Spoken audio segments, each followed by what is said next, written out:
제가 의사라서 잘 아는데 통증을 조절해 주지 않으면 사실상 마지막에 너무 고통스럽게 돌아가시는 거기 때문에 신중하게 이 삶을 어떻게 살아가고 끝에 어떻게 이런 것들 결정할 건가 함께 꼭 생각해 보는 중요한 사항이라 생각하고,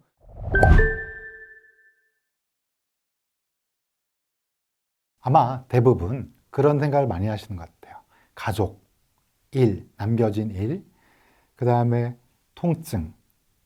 통증도 생각하나요? 그러시는데 사실 많은 분들이 통증이 조절이 안 된 채로 돌아가시는 분들이 너무 많아요, 우리나라에선. 제가 의사라서 잘 아는데, 그래서 통증을 조절해 주지 않으면 사실상 마지막에 너무 고통스럽게 돌아가시는 거기 때문에 이 통증, 그 다음에 삶의 의미, 그 다음에 신의 존재, 평화, 그 다음에 임종에서의 장소, 이런 것들을 보통 마지막에 생각하세요. 재정적 문제, 유산 이런 것도 포함해서요. 그래서 이런 것들은 사실은 마지막에 결론 내릴 수 없는 문제입니다. 무슨 말씀이냐면 이건 지금 생각해 봐야 돼요. 예를 들어, 아니 난 돈도 없는데 무슨 유산 재정적이냐? 사실은 이게 지금 내가 어떻게 이렇게 이걸 일구고, 사실 재산을 갖고 우리가 하늘나라를 갈 수 없잖아요. 땅속에 들어갈 수 없잖아요. 그렇다면 이거를 어떻게 활용할 건가? 우리가 돈만 모으는 거는 뭐 맛있는 비즈니스를 타고 싶고, 또 맛있는 호텔에서 조식을 먹고 싶고, 이런 것도 있지만, 궁극적으로 왜 내가 돈을 모으고 싶은 건가? 라는 생각을 해볼 수 있잖아요. 그렇다면 그 끝은 어떻게 될까? 라는 생각도 해볼 수 있는 거고요. 그 다음에 이제, 내가 치료를 받는데 마지막에 통증을 어떻게, 우리가 대부분 끝에 통증 많이 시달린다고 그러잖아요. 어느 순간에 스탑을 하고 내 인생을 정리할 건가? 뭐 이런 것들도, 왜냐하면 이걸 지금 누가 많이 결정하면 가족분들이 너무 많이 결정하세요. 근데 내 삶은 내가 살아온 건데 내 마지막을 나의 가족, 내 아들, 내 딸, 내 배우자, 만약에 그런 사람이 없다면 전혀 다른 사람이 결정한다는 건 조금 안 맞잖아요. 그렇죠? 그렇다면 내가 결정할 거. 그래서 신중하게 이 삶을 어떻게 살아가고 끝에 어떻게 이런 것들 결정할 건가. 뭐 이런 것들을 함께 꼭 생각해 보는 중요한 사항이라 생각하고, 여기에 제가 방금 말씀드린 25가지 사항이 아마 큰 도움이 되실 거예요. 지금 삶을 어떻게 살 건가? 그리고 엔딩에 어떤 마무리 할 건가? 근데 엔딩 마무리 생각하면 지금 어떻게 살아야 되는지가 방향이 결정되잖아요. 그런 면에서 도움이 될 거라고 생각합니다.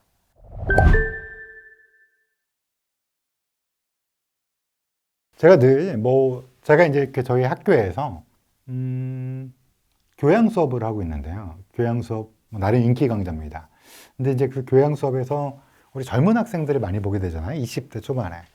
그러면 꼭 이제 말씀드리는 게 마지막이라도 어떤 말씀을 드리냐면, 제가 죽음을 많이 와서 현잘해서가 아니라 사실은 우리의 삶이라는 게 부모의 사랑으로 태어났겠죠. 그렇지만 사실은 이 세상은 좀 부조리하고, 그 다음에 도와줄 데 없고, 온전하게 공평하지도 않은 세상에 그냥 던져진 존재라 생각해요, 우리는. 그래서 우리는 기본적으로 디폴트로 외로운 존재라 생각해요. 그래서 무슨 일을 하더라도 외로움을 느끼실 때가 있을 거예요, 아마. 사랑하는 사람이랑 있을 때도, 가족과 함께 있을 때도 외롭다는 마음은 아마 분명히 가지실 때가 있을 거예요.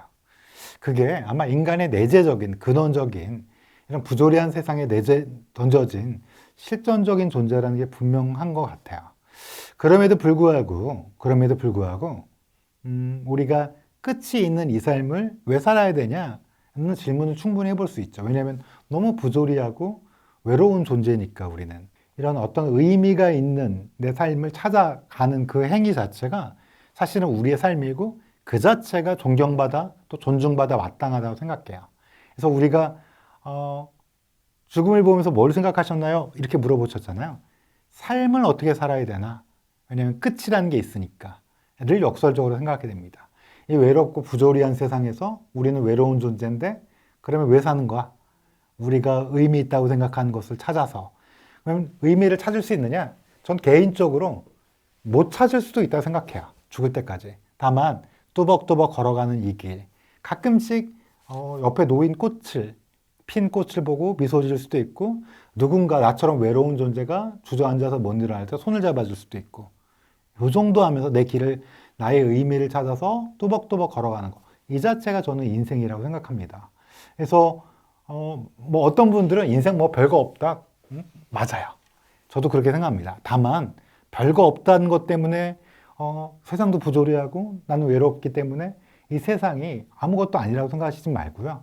이렇게 뚜벅뚜벅 걸어가는 그 자체가 이게 바로 훌륭한 인생이고 충족할 만한 인생이고 또 이렇게 걷는 것 자체가 내가 엔딩을 맞이했을 때 또 신이 있다면 신이 가장 칭찬해 줄 만한 이렇게 힘든 세상에 우리를 보냈는데 우리는 뚜벅뚜벅 우리의 의미를 찾아서 못 찾을 수도 있지만 열심히 살아왔다는 거. 이 자체가 중요한 게 아닌가. 근데 주변에 있는 사람이 외로우니까 특히 가족도 외로워요. 어머니도 외로울 거예요. 그리고 아버지도 외로울 거고 결혼하신 분이 있으면 아들, 딸들도 외로울 거고 아내도 외로울 거야. 남편도 외로울 거야. 그러면 나한테 가장 가까이 있고 잘해줘야 될 사람이 가족이잖아요. 가장 손잡아줘야 될 사람인데 가족끼리는 가끔 모진 말을 많이 해요. 피디님도 아마 처음 보는 사람한테는 모진 말 안 해도 가끔 이렇게 화나서 가족한테는 할 수도 있잖아요. 그렇죠? 그러지 마세요. 왜냐면 다 외로운 존재니까 꼭 끌어안아주고 이 외로운 세상에 외로울 내 아내가, 내 딸이, 우리 엄마가, 우리 아빠가 외로워 보일 때는 꼭 끌어안아주고 사랑한다고 얘기해 주는 거. 이게 우리 삶에서 또박또박 걸어갈 수 있는 원동력이 되지 않을까? 이런 생각을 합니다. 손 꼭 잡아주세요. 모진말 하지 마시고요. 가족일수록. 화는 나죠? 가족끼리는 제일 화가 날 수 있는데 너무 모진말 하지 마세요. 후회합니다. 네.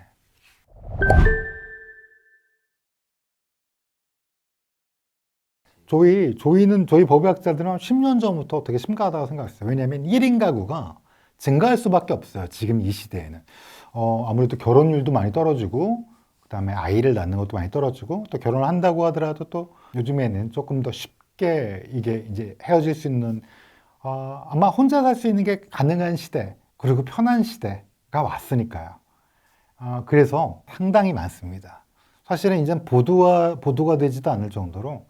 그래서 여러분 혹시 관심 있으시면 법의학자가 논문을 하나 냈는데 아마 그 검색 G나 N에서 쉽게 나주영 부산대 법의학 교수가 고독사의 실태, 조금 건조하게 쓴 논문이긴 하지만 그냥 한번 후루룩 아마 그냥 다운받으실 수 있을 거야. 한번 보시고 사실 굉장히 그 논문의 주제는 심각하다라는 거고요. 그리고 고독사에서 남자가 많냐 여자가 많냐 이거 갖고도 많이들 말씀하시는데 둘 다 많긴 합니다. 남자 쪽이 많긴 한데요. 여성도 상당히 많아요. 저는 개인적으로는 죽는 순간, 마지막 순간은 오롯이 혼자 가는 건 맞아요. 죽음이라는 거는. 혼자 맞이할 수밖에 없고 누군가 동반해서 맞이할 수 없어요. 같이 뭐 이런 나쁜 생각을 하시는 분, 그런 생각도 하시는 분이 있는데 오롯이 혼자 맞는 경험이거든요. 그래서 고독사가 뭐 이렇게 말씀하시는 분도 있는데 사랑하는 사람과의 마지막 인사, 그들과 마지막 이야기, 그들과 나누는 마지막 정서라는 면에서 상당히 좀 안타까운 게 아닌가. 개인적으로는 굉장히 안타깝게 생각합니다. 그리고 요건 방송하실지 안 하실지 잘 들어보고 결정하세요.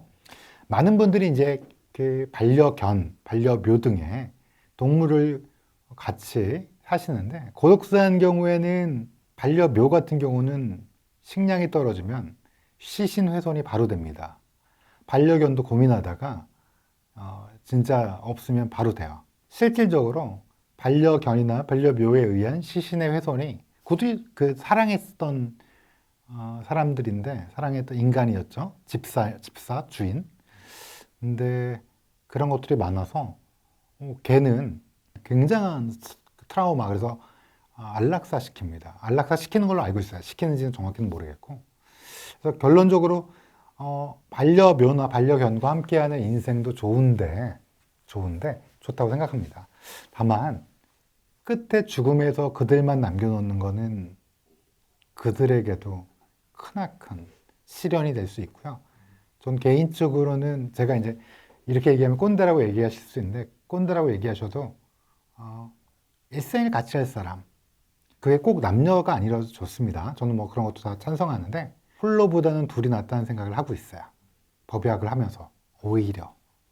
근데 제가 오늘 추천드리고 싶은 책은 이 책인데요. 죽을 때 후회하는 25가지라는 제목입니다.